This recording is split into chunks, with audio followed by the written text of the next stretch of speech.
स्वागत है दोस्तों आपका आज की वीडियो में। और आज हम क्लासिक्स टू वॉच में बात करेंगे श्रेक की। जी हाँ, एक मनपसंद एनिमेटेड फिल्म जो कि आज से 20 साल पहले आई थी। यकीन नहीं होता है कितना जल्दी समय बीत जाता है।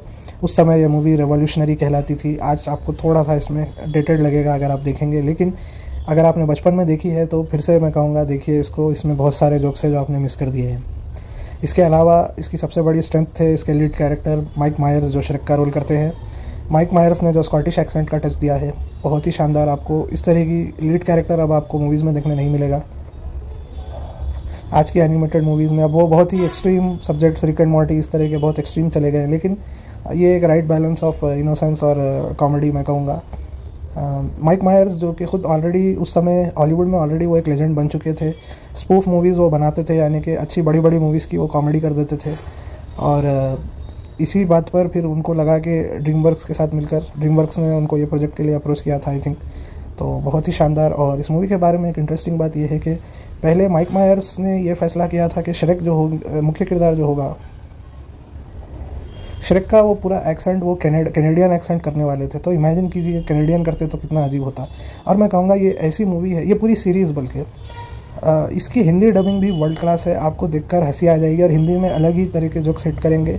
और इससे पहले भी हम चैनल पर बात कर चुके हैं, मुझे लगता है डब्स भी उतनी ही मज़ेदार होती हैं। आप अगर ओरिजिनल देखना चाहें बिल्कुल देखिए, मैं कहूँगा डब वर्जन भी ज़रूर देखिए। हिंदी में इसके डब वर्जन के जो डायलॉग्स हैं और इस तरह के कॉमेडी सब्जेक्ट पर जब हिंदी डायलॉग बैठते हैं तो वो अलग ही कुर्ता फाड़ मज़ा आ जाता है। नेक्स्ट बात करेंगे एडी मर्फी की। क्या काम किया है उन्होंने। डोंकी का रोल पूरे मूवीज़ में ज़बरदस्त तरीके से सबसे हंसाने वाले हरकतें वो करते हैं स्क्रीन पर और बहुत ही मज़ा आता है उनको देखकर। इसके अलावा बाकी के किरदार भी बहुत ज़बरदस्त हैं। और अगर आप इसकी कहानी को ध्यान से देखें तो ये मूवी शुरू हुई थी एक स्पूफ की तरह, ये सीरीज़ पूरी शुरू हुई थी स्पूफ की तरह। क्लासिकल डिज्नी जो है, जैसे सिंड्रेला है, रुपंजिल है, ये सारे प्रिंसेस के जो स्टोरीज़ होते हैं जिसमें एक राजकुमार आता है और प्रिंसेस को बचाता है और इस तरह से फिर उनकी कहानी आगे बढ़ती है, रोमांस होता है। और इस पूरे के पूरे जॉनरा को जिस पर डिज्नी ने 70-80 साल रोटी खाई है, ये पूरे जॉनरा को फ्लिप करने वाली मूवी है ये। और बहुत ही ज़बरदस्त कॉमेडी है। श्रेक का जो राजकुमार की जगह जब मॉन्स्टर आता है तो क्या होता है, ये बहुत ही बेहतरीन कॉन्सेप्ट है।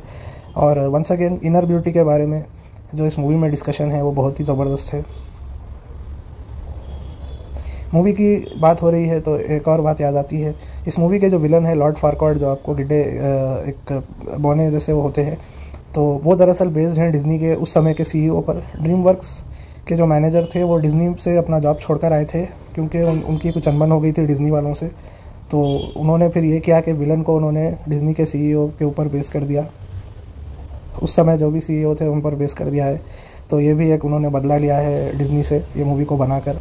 और देखने में आज भी क्लासिक है मैं कहूँगा, बहुत शानदार स्टोरी। और इसके बाद ड्रीमवर्क्स को ऊपर लाने में भी इस मूवी ने बहुत मदद की है, क्योंकि अगर ये मूवी नहीं होती तो हमें कुंग फू पांडा और ऐसे दूसरे क्लासिक्स देखने को नहीं मिलते जो कि इस मूवी से फिर आगे निकले हैं। और इसके अलावा इसकी सीरीज़ को देखिए, one of the best line-ups है। श्रेक 1, 2, 3, 4 तो हैं, 4 पार्ट तो हैं। और पुस इन बूट्स क्या स्पिन ऑफ है, Puss in Boots the last wish. 6 movies निकली हैं इस एक मूवी से और 5 मूवीज़ निकली हैं, बहुत शानदार, सभी क्लासिक है। इन पर भी आगे वीडियो आती रहेगी, ज़रूर देखिएगा। तो वीडियो देखने के लिए धन्यवाद। Have a great day.